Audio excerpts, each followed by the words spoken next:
Shalom, Israel. Most High Christ bless. I'm Captain Naom. Welcome to another episode of 15 Minutes with the Captains. To my left, Shalom, Israel. Most High Christ bless. Officer Elijah. all praises. And today's topic, we're going to be touching on God's holidays. All right, God's holidays, because we know today that our people are not keeping God's holidays. All right, we're keeping the world's holidays, Christmas, Thanksgiving, Easter, so on and so forth, right? But we're going to prove today that everybody say they love and follow Christ. What did Christ keep? All right, he kept the laws that were given to us by our forefathers. All right, so let's go to Matthew 15 and verse 7. We're going to start off and show you that you have been learning man's traditions, not God's, not things that's been passed down from your forefathers, your customs, but man's customs. Read that. This is the book of Matthew, chapter 15 and verse 7. Ye hypocrites, well did Esaias prophesy of you, saying, This people draweth nigh unto me with their mouth, and honoreth me with their lips, but their heart is far from me. You see what they're saying? Christ is telling you, he quoting the prophet Isaiah. Isaiah 29 and 13. That's what he quote. All right? Christ ain't come in and say anything different than what our forefathers said. All right? That's the Bible that they had. Remember, when Christ was walking on earth, Matthew, Mark, Luke, John, Acts, all that wasn't written. All right? So he said, you honor me with your mouth, but your hearts are far from me. Our people's hearts, their mind is far from God, far from the traditions of our forefathers to today, when we in all these other pagan things. All right? Keep reading. Verse 9. But in vain do they worship me, teaching for doctrines the commandments of men. That's what you're doing today. In vain, they're worshiping God, because today they talk about what? Putting Christ back in Christmas. All right, you got a dude in Houston, been doing it for like 40 years. I forget the name, but he's been doing it for 40 years, riding on a lowrider, passing out Christmas gifts. Okay? Where did Christ say in the Bible there was a custom and laws of somebody ride around in a lowrider and pass out gifts? It's not in there. All right? It's not our customs. So in vain do they worship Christ. It says teaching for doctrine the commandments of men. You learn all these customs and philosophies of man. All right? Now I'm going to show you what's our heritage and what God gave us as a nation. All right? So go to Deuteronomy 33 and 4. All right? We've always had a custom and laws. All right? Always. But just remember what Jeremiah 17 and 4 said, we discontinue from those things. All right? Read that. This is the book of Deuteronomy, chapter 33 and verse 4. Moses commanded us a law, even the inheritance of the congregation of Jacob. So we have an inheritance. We have laws that were given to us by our forefathers. And we're going to show you that Moses established these things.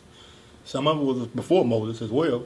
But we're going to show you the customs. So, quick note, customs, which is a practice so long established that it has the force of law. That's the definition. So meaning it's instituted into law.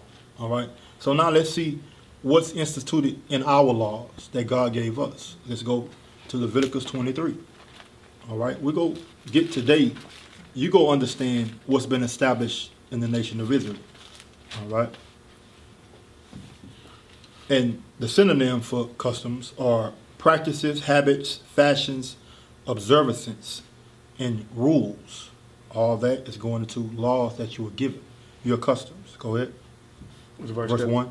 The book of Leviticus, chapter 23 and verse 1. And the Lord spake unto Moses, saying, Speak unto the children of Israel, and say unto them, concerning the feasts of the Lord, which ye shall proclaim to be holy convocations, even these are my feasts. This is, so Moses, he got the commandments from God, right? Everybody, 10 commandments? Yeah. No, it's more than 10, all right? But in those 10, we have other laws, which we're reading now, which are customs that were passed down from generation to generation. And we're going to see and show you today that Christ kept these customs that we're going to show you, all right? So it says, these are our feasts, with an S, meaning it's more than one feast in this chapter. All right, we're going to touch on some of them, all right? So from there, let's go to the first one. Let's go to Luke 4:16. Luke 4:16, because in this chapter you read Passover, Sabbath, Tabernacle, first fruit, which is Pentecost. You know, you read a lot of different. You read on a lot of different holidays. These are true holidays because the root word of holiday is holy day. Okay, what's holy about Christmas? When you go into origins of Christmas, they were giving us as gifts. Okay, all these different pagan days have origins behind them, and they line up to evil. All right, so read that. I'm sorry, let me get it. Go ahead. This is the book of Luke, chapter 4 and verse 16. Mm-hmm. And he came to Nazareth, where he had been brought up. Mm-hmm. And as his custom was, he went into the synagogue on the Sabbath day and stood up to read. It says, so his custom was what? He went to the Sabbath on the Sabbath day. This was established all the way before Moses, back in Genesis chapter 2, the Sabbath. All right? And it was prescribed for a certain people. We go read who those certain people are. So Christ came, and the custom was of the Jews is to go into the Sabbath on the Sabbath day. All right, and it says stood for to read. Read what? The Bible. All right, you read further. It's going into you read the prophet Isaiah again. You see, so every time that Christ is teaching, in a lot of instances, he's going back to what our forefathers said. All right. So from there, let's go to Exodus 31 and 16. Let's see who the laws of the Sabbath was established with and who they were for. All right. Exodus 31 and 16. This is the book of Exodus, chapter 31 and verse 16. Wherefore the children of Israel shall keep the Sabbath, to observe the Sabbath throughout their generations, for a perpetual covenant. Again, we go keep reading. It says, the children of Israel, the 12 tribes. That's who we teach to. That's who this Bible is for. It says, they shall observe the Sabbath. It said, to keep it throughout their generation for a perpetual covenant. Perpetual means forever. Meaning, long as you continue to generate on this earth, your children will keep this Sabbath. All right, and all these feast days that we're touching on today. All right, keep reading. Verse 17. It is a sign between me and the children of Israel forever. For in 6 days the Lord made heaven and earth, and on the seventh day he rested and was refreshed. You see that? It says it's a sign, that covenant that it spoke about in the verse before, between me, God, the Most High, and the children of Israel. 12 tribes, no other nation but that nation. All right? And it went back to what? The Most High. Because you look in the Bible right there, it got Genesis 2 and 2 right there up under the verse for mine. So understanding these things was established. Christ wasn't doing anything different than what he was taught of who? His mother and father and his foreparents. All right? So from there, we understand and establish now the Sabbath was one of the high holy days that we keep. Right? The first one. So now, let's go back to Leviticus 23 right quick. Just to establish another one. Like I said, it's many of them, but we're touching on a couple today. All right, we're going to start at verse, read 3 and just read on through to 4. This is the book of Leviticus, chapter 23 and verse 3. 6 days shall work be done, but the seventh day is the Sabbath of rest, an holy convocation. Ye shall do no work therein. It is the Sabbath of the Lord in all your dwellings. So that's showing you how you keep the Sabbath. Remember, there's always sub-statutes under the main statute or the main law, all right, concerning the Sabbath. You have other sub-statutes and laws pertaining to the Sabbath on how to keep it. And as well as all these high holy days, okay? Keep reading. Verse 4. These are the feasts of the Lord, even holy convocations, which ye shall proclaim in their season. Right, so this is showing you and telling you, you come together. Just like you go to the wicked Christian church today, you come together in righteousness, keeping the Lord's high holy days, the holidays that God gave us, all right? This is a commandment for us to do. Keep going. In the 14th day of the first month at even is the Lord's Passover. And on the 15th day of the same month is the feast of unleavened bread unto the Lord. It's giving you times and dates of when the next feast will come. All right, go ahead. 7 days ye must eat unleavened bread. In the first day ye shall have an holy convocation. Ye shall do no servile work therein. Right, so it's telling you on these Sabbath days, there's no work, period. All right, so when we keep the high holy days, the holidays that God gave us, we don't work. All right, so from there, let's go to let's go to Luke 2. Luke 2 and 43. Let's go see what Christ kept.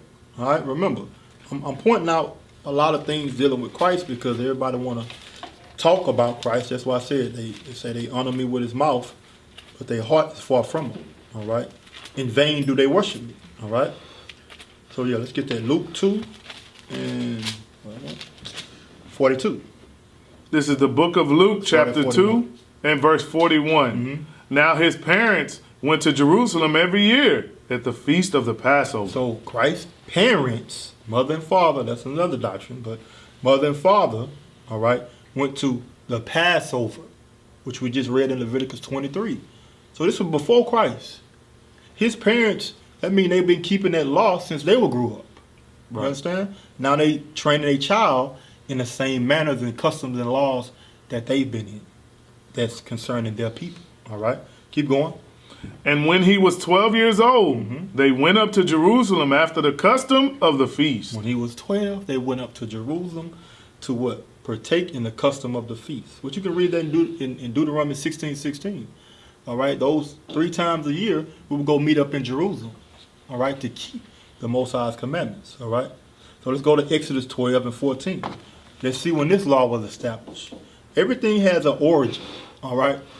And the origins you've been keeping in this society today is not of God. All right? Read that. This is the book of Exodus, chapter 12 and verse 14. And this day shall be unto you for a memorial, and ye shall keep it a feast to the Lord throughout your generations. Ye shall keep it a feast by an ordinance forever. 7 days shall ye eat unleavened bread. Even the first day ye shall put away leaven out of your houses. For whosoever eateth leavened bread from the first day until the 7th day, that soul shall be cut off from Israel. So it's showing you how we keep the Passover. As I said, all our customs and holidays, our holy days, they have other laws pertaining with them. All right, that's attached to them. All right, so we eat unleavened bread on that day, within those days. All right, keep going. Verse 16, and in the first day there shall be an holy convocation, and in the 7th day there shall be an holy convocation to you. So the first day and the last day is going to be a holy convocation. We coming together as a body, all right? And in this whole chapter, we're rejoicing and keeping in mind of memory and thanking the Most High for delivering us from where? Egypt. All right? We're not just celebrating stuff just to celebrate stuff. A man with a big beard, white beard, and red boots, and so on and so forth coming down the chimney. We're not celebrating that. All right? We have actual meaning behind what we celebrate. All right? Keep going. No manner of work shall be done in them, save that which every man must eat. That only may be done of you. Right. So jump to verse 24. Verse 24. And ye shall observe this thing for an ordinance to thee and to thy sons forever. You see, so Christ didn't come and change anything. He came to continue establishing what he learned from his forefathers, his mother and father, from their mother and father, so on and so forth. Right? So, and that you can touch on New Year's with that as well, because we start at the beginning of this chapter 12 and 1, as what's for to come up next week, New Year's. That's not in the dead of winter. All right, and we're going to show you through the scriptures what was going on in winter, another high holy day. All right, so from there, let's go to John 7 and 12. Now we're going to touch on another high holy day, which is called Tabernacle, which you can find it in the same book we've been reading out of, Leviticus 23. All right, John 7 and 12. The book of John, chapter 7 and verse 1. After these things, Jesus walked in Galilee, for he would not walk in Jewry, because the Jews sought to kill him. So Christ didn't want to go to Jerusalem because his people, they hated him. All right, and they were trying to kill him. All right, keep reading. Now the Jews' feast of tabernacle was at hand. So the Jews' feast of tabernacle was at hand. This is another feast that we keep in the midst of Israel. Another holiday that God gave us. All right. Jump to verse 10. Verse 10. Oh, But 9. when, verse 9, when he had said these words unto them, he abode still in Galilee. But when his brethren were gone up, then went he also up unto the feast, not openly, but as it were in secret. Right. So he still went up, even though they were trying to kill him to keep the feast, but he did it in secret. Because as you read through the Bible, we know that he was hated of his own people. And they are the ones that persecuted him. All right. So from there, let's go to Deuteronomy 16 and 13. Again, let's go back before Christ and see when this law was established. Christ continued to keep what his fathers kept, his customs, his heritage. All right. Deuteronomy 16 and verse 13. This is the book of Deuteronomy, chapter 16 and verse 13. Thou shalt observe the Feast of Tabernacles 7 days. After that thou hast gathered in thy corn and thy wine.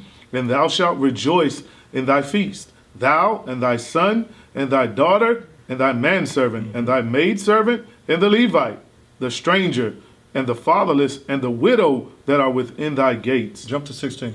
Verse 16. 3 times in a year shall all thy males appear before the Lord thy God in the place which he shall choose. So these are commandments that God gave us that we must come and meet and keep the feast that he gave us. Go ahead. In the feast of unleavened bread, Passover, and in the feast of weeks, Pentecost, first fruits, and in the feast of tabernacles, and they shall not appear before the Lord empty. Right. So in the feast of boots as well, which is tabernacle, the Most High told us to come together.